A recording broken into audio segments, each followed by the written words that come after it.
Welcome to another conversation in People in Fundraising. This podcast features interviews with nonprofit professionals who discuss their career journeys, lessons learned, and enthusiasm for working in fundraising. And here is your host, the founder of People in Fundraising, Tim Wilson.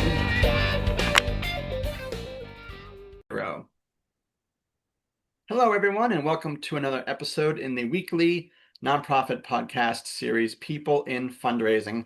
Today is Thursday, November 13th, 2025, and I'm very excited to reconnect with today's guest, Kate Ellison. We used to work together at Harvard Business School on Team A, and maybe, Kate, in part of your introduction, you could talk about what Team A was. And so I'm very excited to have you on today. You're going to give your intro in a moment. I wanted to also kind of, as part of the introduction, say that I have a lot of purposes for this People in Fundraising podcast series. And today, with Kate Ellison as our guest, I'm able to spotlight two of those purposes. One is to reconnect with great past colleagues, coworkers like you. Another purpose is to widen the lens of the guest series, to show how some people start out in fundraising and they use those skills and relationships and the networks and expertise they've gained in social impact development work to pivot into other fields at other points in their career. And what are those transferable skills? What are the through lines? And so I'm excited because I think, Kate, you're a great example of both of those purposes. So welcome and great to have you. Awesome. Thank you, Tim. It's really nice to see you again. Thank you for having me. I appreciate it. I'm super excited to be here. And I often am asked how I went from fundraising to private banking to executive search. So I might even have the perfect spiel built for that. But it's always fun to talk about my origins in fundraising. So I'm really excited to be here. Awesome. Thank you. I'm so looking forward to our conversation. Kate, if you can please start off by telling our audience who you are professionally, title, company, if you want to talk a little bit more in detail about responsibilities now or later in the questionnaire, that's fine, and where you're joining us. Sure. So I am sitting in Anchorage, Alaska. It's about 12:30 Alaska time because, of course, we have our own time zone. And I the role of I am the global co-head of research at Russell Reynolds Associates. Russell Reynolds is one of the 5 largest executive search firms globally. We sit in a conglomeration of companies called the Shreks. They include Spencer Stuart, Heidrick and Struggles, Russell Reynolds, Egon Zehnder, and Korn Ferry. Okay. And I don't know, this probably actually didn't hit your radar, but Heidrick and Struggles was actually just taken private by a large private equity investor about 3 weeks ago. Wow. Our whole engagement with a client is predicated on we're paid a third of first year's cash compensation for the executive that we place. And that model has been in existence for 60 years.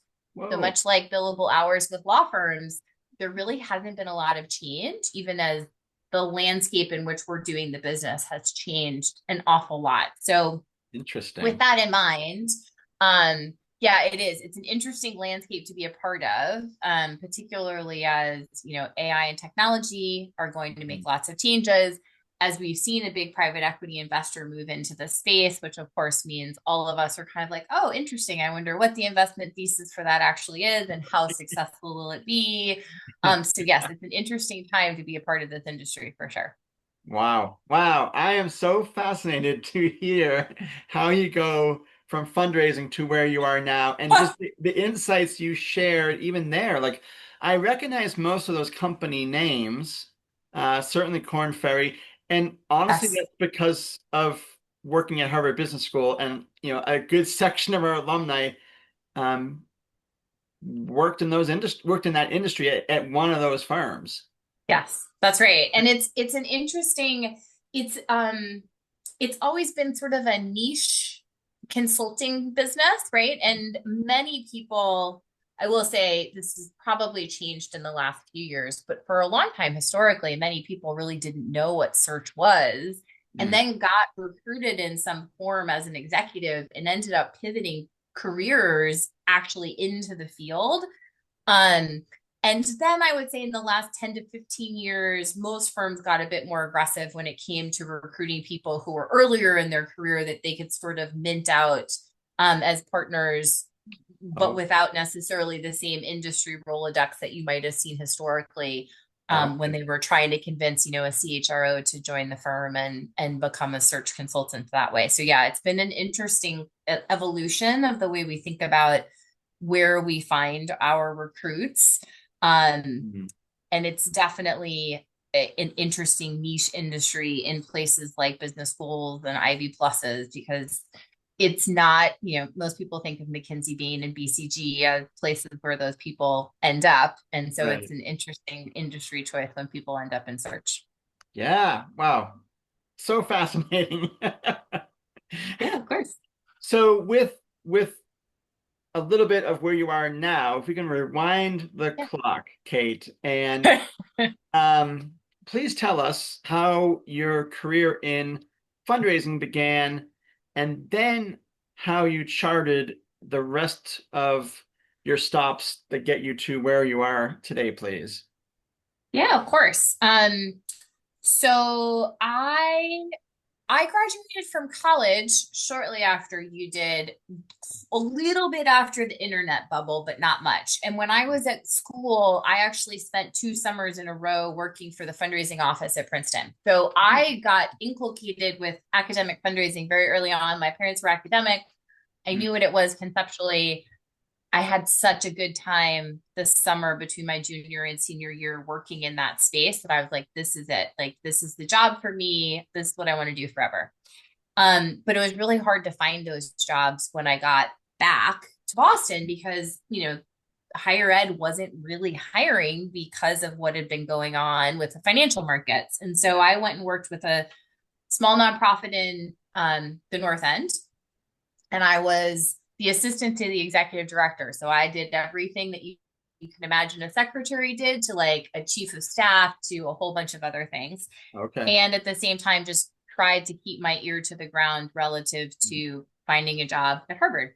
And so I ended up getting a staff assistant role when I had been out of school for about 2 years at the Harvard College Fund Okay. and worked on a bunch of different college fund campaigns with someone actually who is still there today as a major gift officer, Awesome. and got introduced to the world of Harvard fundraising that way. And so when there was a role that opened up at HBS to come and actually be a director at the sort of campaign level, to do the early grad work, which was our lovely Team A, 15th reunions and younger.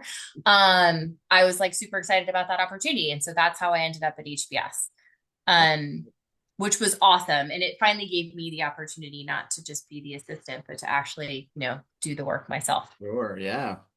Um, I also at the same time got into Harvard's School of Education to do a master's degree in higher ed. Because again, in my mind, I was like, this is great. I'm going to be a vice president of advancement for a university. Like, I'm going to get this degree. Like, and I spent almost 2.5 years running campaigns, working, like going to school part time, doing Yeah. a lot of travel. And I graduated and I was like, huh, I'm going to do the same thing over and over again for like the next 40 years. Like, and it's really Oh, not going to change. okay. And I was like, I don't actually know if I really like this. And Uh-huh. that like kind of like left me being like, huh, is there a way that I could do something different? Um, and that was a tough question because like I'd been an English major as an undergraduate. I had this degree in higher education. Mm. None of those things really would have led you to believe that I should go work at Goldman Sachs in private banking, but that is actually what I ended up doing. Um, and I would argue that there was a lot of the work that I'd done in fundraising, which was really how do you interact with high net worth individuals, right? Like Oh, yes. I frankly was selling them on a tax break more than in some nostalgia, that seemed like a much harder sale than, hi, like you should come and invest on the platform and like make more money, right? And so I was like, this kind of seems like something I could do. Yeah. And Goldman at the time was interested in recruiting what they were considering to be non-traditional lateral hires. So instead of, most banks recruit directly out of college or directly out of business school. And the contention here was they needed to grow the ranks of their private wealth advisors, and they were interested in people who weren't particularly senior, also hadn't necessarily gone to business school, and just brought sort of a raw skill set that might be relevant to the role. Yeah. And so that's how I ended up at Goldman. Yeah, and it was really different. So I went from, and you're going to know this really well, I went from an office of 80% women to an office that was almost 90% men. And right. And I went from a culture that was like very consensus driven, that was very kind, sort of superficially, if not always truly behind closed doors. We'll set that aside. But do you know, like there was this, like it's a culture to higher ed fundraising. Definitely. And I went into, it wasn't like Wall Street style Gordon Gekko trading floor, but it was a lot closer to that than my experience at HBS. And so while I loved the team of advisors that I joined and still tried to nominally stay in touch with them because they were all great guys, I just kind of slowly but surely was like, I'm just like not sure that this is the right job for me. I also think I had sold myself on this idea that I was going to be this like great financial advisor, and I was going to like really help clients like think through their portfolio of investments and what they were doing with their money. And some of that's true, but if you're trying to get someone on your platform, fundamentally, you're also just sort of selling products that Goldman Sachs packages and wants their clients to buy. I vividly remember it was Memorial Day weekend and I went for a run in Golden Gate Park, and I was like, I need to find a new job. But like, oh my gosh, like I've only been doing this job for like just over a year and a half. I just moved to San Francisco. Like, what am I going to do? So ironically, I had met a woman named Gabby Lajoie, who is a senior partner in our San Francisco office at Russell Reynolds, when I was fundraising for her 10th reunion for the class of 1998. Wow. The first 10th reunion that I fundraised for. And we had stayed in touch that whole time. And I had reached out to her maybe several months before to kind of talk to her a little bit about the way she was using a financial advisor. And I sent her an email back and I was like, hey, you know, you always say that I should really think about executive search, that you think I'd be really good at it. I don't think I want to do this job at Goldman anymore. Like, can you tell me what the heck executive search was? Yeah. And that's sort of how it all happened. I joined our San Francisco office. I ended up talking to a partner who was looking to hire an associate. And so I joined our San Francisco office to recruit CFOs primarily on the West Coast, industry agnostic, but really focused on sort of the function of financial officers. So did lots of CFO searches, but also did lots of direct reports into CFOs. And intended to, you know, I was in a partner track role. So really like intended to build a book of business and do this forever and, you know, stay in San Francisco, and it was going to be glorious. And I started working at Russell Reynolds. So I sold on all this. I started working at Russell Reynolds on September 11th, actually, of 2012. Nope, 2011. And 4 weeks later in Stamford, Connecticut, I met my husband, who was going to school at the Naval Postgraduate School in Monterey. And had just been promoted to major in the United States Army. And I fell in love with someone who was like, hey, we're going to move every 2 to 3 years. And I was like, oh. And so like this whole career plan sort of exploded in my face. Tampa was still doing it. Kept really good relationships with lots of people within the firm. It was great. And I got to sort of stay on top of what was happening in the market and what kinds of things were happening in search, but sort of broadly, like the clients that we were working with, the work that we were doing, all of it. And in that spring, they said, hey, we're going to recruit someone to build a team of analysts in our Dallas office. And the concept was we would do a better job of recruiting people directly out of college, which historically we really hadn't done. Okay. And when we had, we done it piecemeal. And so this idea was like, let's build a cohort and then we'll kind of give them back to the firm when they've been incubated and grown and they're sort of more fully professional. And so I was going to go out to the market to look for this person. And I went back to them and I was like, so like, do you think I could do that job? And they were all kind of like, oh, I mean, would you move to Dallas? And I was like, I mean, sure, I think I could do that. Yeah. And so they said, okay, great. So I took that role as a full-time role in the summer of 2020 at the height of COVID and never moved to Dallas because we never ended up moving to Dallas. And then in spring of 2021, they actually asked me, they said, hey, could you actually take on the role of running research for the Americas? And this team of analysts. And I said, sure. Do I need to move to Dallas? And they were like, nope. I was like, great, because I've got to move to Kentucky. So we moved to Kentucky. And I took on running the Americas role. So that's where we are today. Holy cow.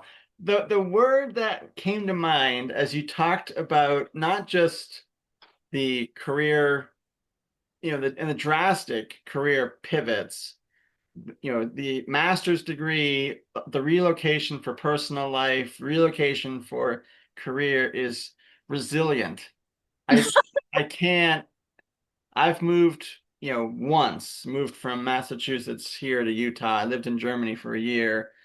I think I'm done moving, and yet you have gone through so many relocations. That in itself is amazing. And then I also think I was just really struck that you felt very purposeful and driven to get the master's degree. And then it's another pivot of like, yes, is this really what I do want to do? And some people just, for lack of a better phrase, like they bear it. They suck it up. I've invested the time, invested the money. I'm just going to do this for the next 40 years.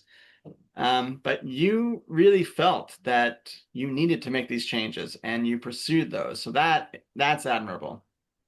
Thank you. I appreciate that. I mean, I think part of it too was I was young and dumb and totally uninhibited by any sort of tie that would have made any of that risky, right? It's a lot easier to risk that if it's just you. Sure. It also helped it, like in Boston, I had the privilege of developing very close relationships when I got to college. And many of those friends, in fact, the core group of my friends from college moved to Boston after graduation. But by the time I was at HBS, we were 5 to 6 years out of school and they all sort of were settled and like starting to get married and have kids. And like, that just wasn't like where I was in my life. And so a lot of it had to do with, I was like, I just want to go somewhere else. And I loved San Francisco. And I'd actually like looked at going to work at Stanford. I looked at going to work at like USC, at Berkeley. I looked at a couple of different places. I did look at USC and then I was like, I don't want to live in LA. But it was, I think the fact that I was already open to the general relocation meant that when a woman who I had met through a guy I was dating actually at MIT was like, hey, I actually think you'd be really great at this wealth management job that I'm going to try. Like, I think you should talk to these people. It was exciting to think about joining a place where I would still be working with the same populations of people in much the same ways, but where I actually might see some of the fruit of my labor, i.e. I would get paid for actually doing well in my job. Right. And but that it also would change and that I needed sort of intellectual flexibility to understand why a tech entrepreneur would need a different portfolio than someone who came from family wealth, or why a rancher in California had to balance a portfolio differently.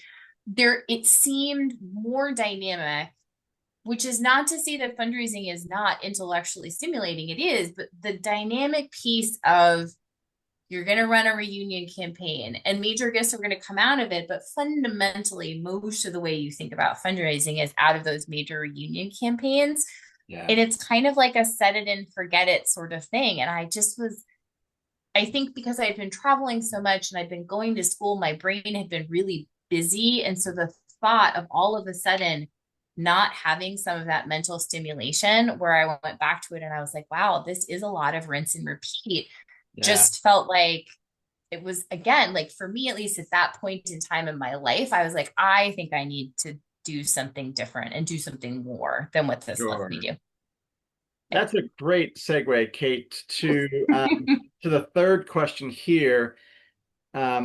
Your direct experience as a frontline fundraiser, development officer, how did that give you insight into client-facing engagement as well as leadership challenges, maybe at Goldman, but definitely where you are now at Russell Reynolds, the global co-head of research and overseeing a team?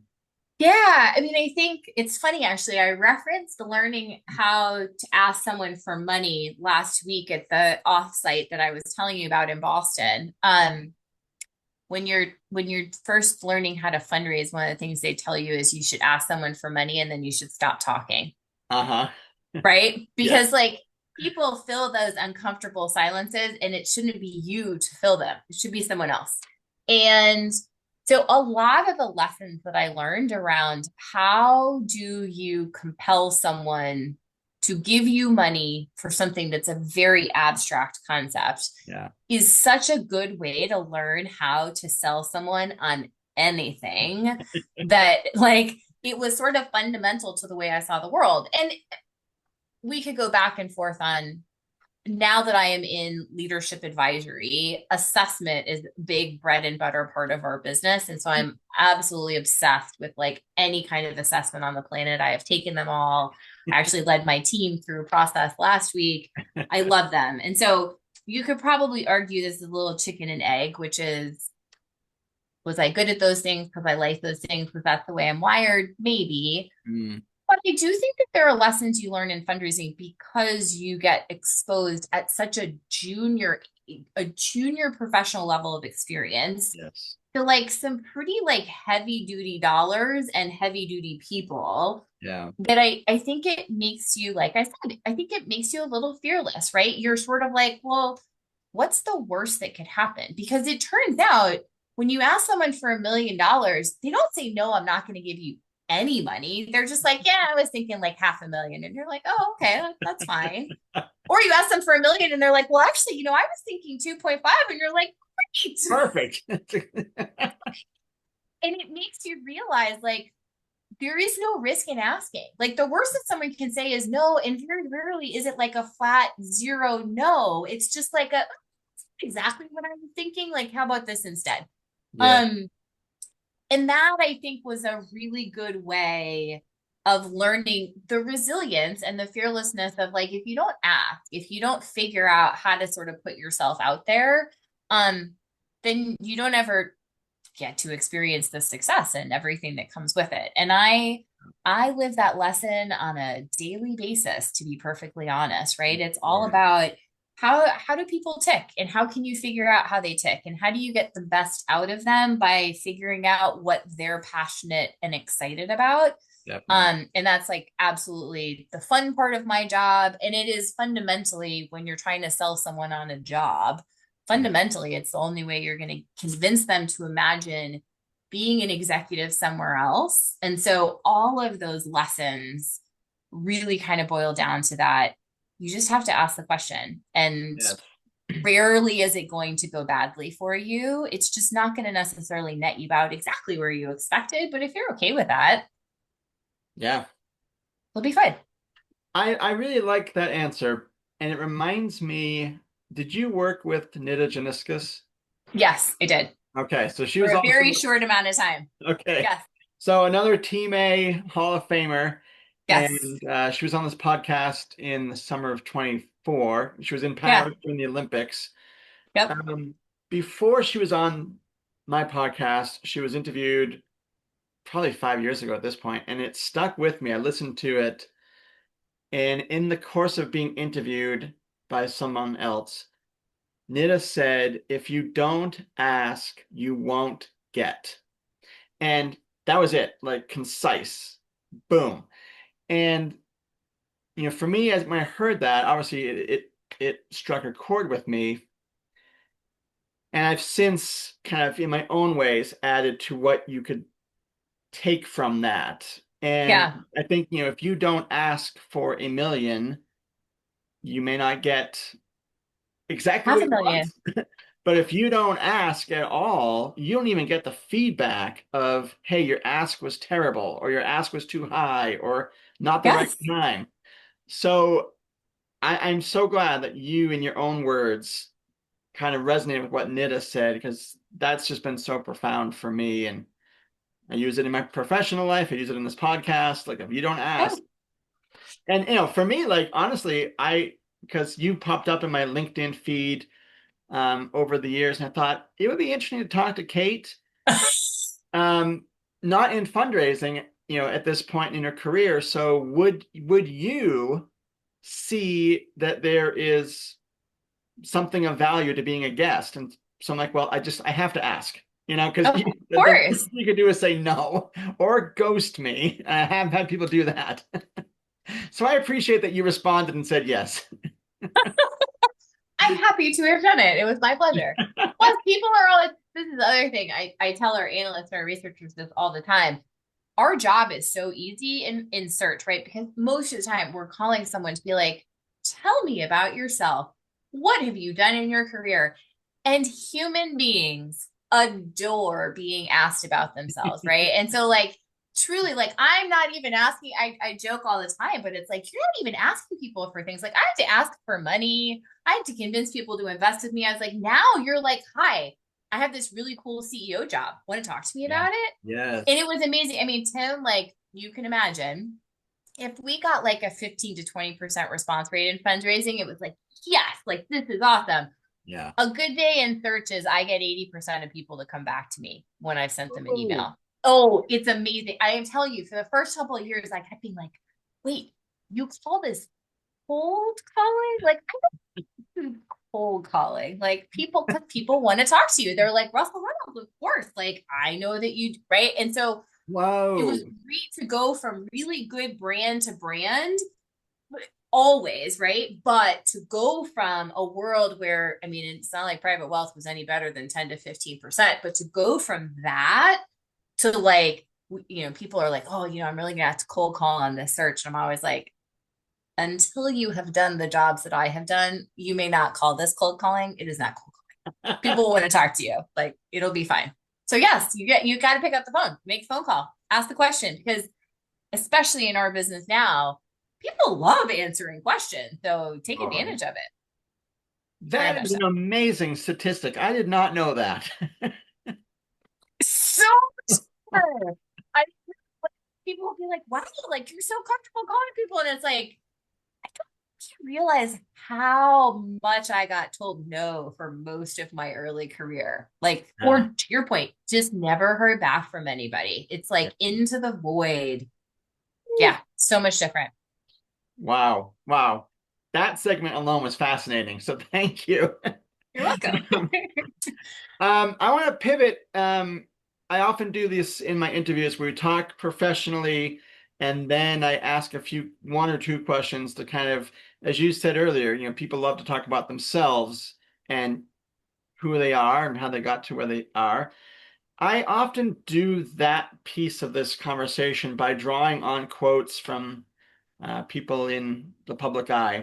And one of them is an American astronaut, Christine Koch, I'm not exactly sure. Couple of interesting facts about her. She set the record for longest continuous time in space by a woman, 328 days in space. And she was interviewed by National Geographic about 2 years ago. And I put this question to you in the questionnaire. I would love to get your thoughts on it. So Christine said, quote, I love exploration. It's because we believe in the power of learning, end quote. So my question to you, Kate, is what do you love learning about, whether that's professionally, personally? Are there things where maybe they intersect? You talked about assessments, maybe there's something there. So I'm just curious to hear. I mean, so here's the thing, and I had a couple of people that I've interviewed today who are sophomores in college for a short internship program that we do in January. And inevitably, whenever you do interviews with people, they ask, what is it that's going to make you successful? And I am a huge proponent of intellectual curiosity in this job is fundamentally what makes you good at your job. A Yeah, love for learning, whether it is book learning, whether it is people learning, whether it is new skills, no matter what, like it's really what makes the world tick. And it's also, I think, where we get a lot of our own pleasure and feedback, right? Which is like, it's fun to master a new skill. It's awesome to reconnect with someone and learn what they've been doing. And totally. so for me, this is a job where because you're not creating a widget, you're not on a product line, you have to fundamentally be aligned to, I want to go out and learn something new about the world every single day. And I'm going to learn it through the people that I talk to, the people that I work with, the news articles I read about this industry that I work in, whatever that may look like. Yeah. I think you have to be intellectually curious. And, if we've learned anything, being a lifelong learner is what keeps us all malleable. It helps save us from dementia. It helps keep our Beautiful. physical bodies in better shape, right? When we use our brains, it turns out everything works a little bit better. Yes. Yeah. And what I've loved about this industry in particular is because it's so people centric, that intellectual curiosity and that learning can look very different. But it's so energizing and so exciting. And it's really why I have stayed in this business for so long, because that ability to learn something new every single day, like really gets me out of bed in the morning, to be honest. Yeah. Yeah. That's awesome. And I don't want to put words in your mouth, but I also have to feel that, yes, you're getting the intellectual stimulation, the curiosity every day, but you're also very likely getting the diversity component of that too, where you're talking to Very new much so. people, just as you mentioned earlier, interviews today Yes. with younger people. You're talking with, probably similar tenure age colleagues. That's right. So, just that variety of the curiosity getting attuned to how different people see the world and how they make sense of it Absolutely. also. Yes. Yes. Uh, And sharing the learning, right? There's something that's really satisfying of being like, hey, I have this experience. Like you probably can benefit from it. How do I share it with you? That especially with younger people, I think is really exciting for sure. yeah, and that's a good point. It reminds me, I pilfer Arthur Brooks, unabashedly with my questionnaires. I probably should, send him some money at some point. Yeah, I was gonna say all podcasts should start with, and thank you, Arthur Brooks, for Yes. But what you just said, Kate, made me think of a quote from him where he at some point has encouraged with this statement, devote the second half of your career to giving back. yes. Have you heard that Yes. or something like that? Yes, I have. I have. And actually, I have a book somewhere on my bookshelf here that talks a lot about the penultimate moment of success is when you truly become a mentor to others, Wow. right? Like no matter how far you get on an executive ladder, if you aren't paying that forward and you can't demonstrate that you can fill the ladder behind you, Yeah. then like you really haven't contributed back, right? Like someone else got you to the top of your ladder. You obviously did, but like through mentorship and development, the pay it forward mentality of that is like very important. Absolutely. Yeah. Yeah. Thank you. We have about 10 minutes, 5, 10 minutes, Kate. Perfect. I would love your thoughts on this one as well. Yeah. I don't have the book here anymore. I used to have it's a autobiography of Bono, lead singer of U2. Yep. He's about my height, 5'7". And I like a lot about him. He kind of has a messiah complex, and a rock star. But about three years ago in a New York Times article talking about his autobiography, he mentioned something that I thought I need to capture this and ask guests their thoughts on this quote too. So talking about his autobiography, Bono said, quote, "I wrote the book to attempt an argument that life is the creative act. The great canvas is all the things that you do with that life," end quote. And so for you, Kate, however you want to take time here to talk about it, what are the most important features for you on the great canvas of your Of life? life. Yeah.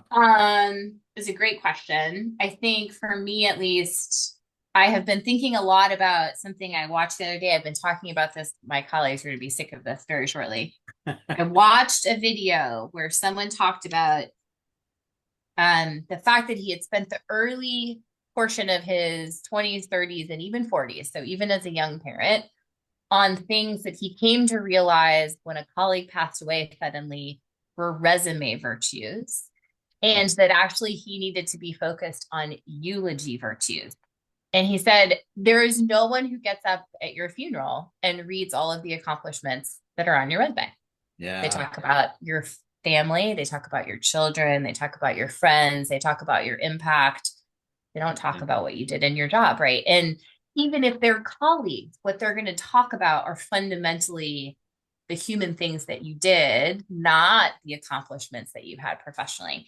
And Yeah. I've been thinking about that a lot, right? Because I've got a 9-year-old and a 7-year-old, and it's like chaos, and I travel and it's work and like all the things, right? And I still want to be that. I still want to channel my grandmother when I drive down the hill to be like, oh my gosh, I can see Denali on Oh, my drive to drop my children off at school. And I think I have come to realize that for me, at least, I want that canvas to show that I still am capable of having awe for the world around me, and that I can take the time to carve out this space and commitment to my kids and my husband in particular, but also to my friends, to be present, to give them time and energy. It's not always going to be in quantity. Sometimes it will need to be in quality.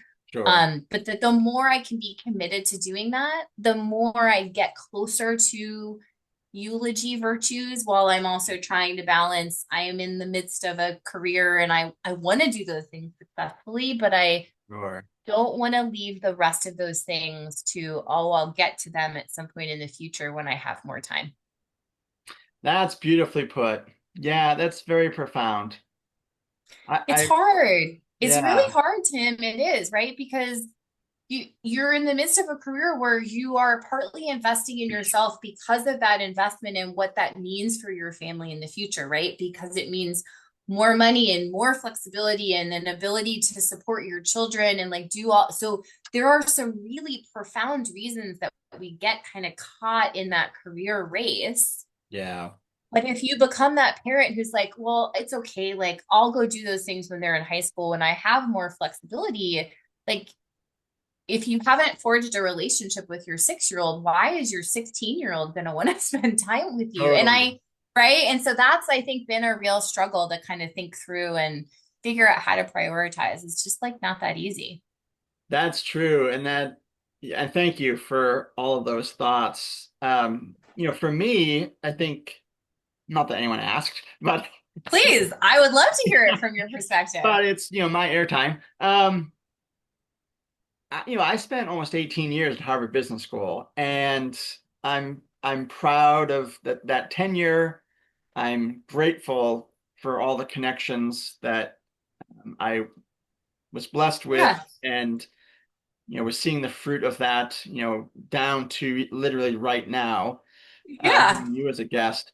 Um, it also allowed me to be more present with my family. And Yeah. I was at a point in my career where I was like, "Yeah, I've been here for 10 years. I've been here for 15 years. A lot of my peers are getting promoted. They're managing a research team. They're Yeah. they're hopping around. They're kind of a free agent, and they spend two Yeah. years at Boston College and 3 years here. And I'm like, yeah, I did wrestle with that in the Yeah. moment of like, dang, like, Am I missing something? yeah, like missing something professionally. But because of how I'm wired and because I had the support of great managers, I was able to be present for my four kids up here in I the see Philippines. them. Yep. And we lived near enough that I could like pop over, if there was something during the school day, I could be there and whatnot. So I regret that I spent emotional energy regretting that I Worried. wasn't advancing. Does that Yep. make sense? It totally does. It totally does.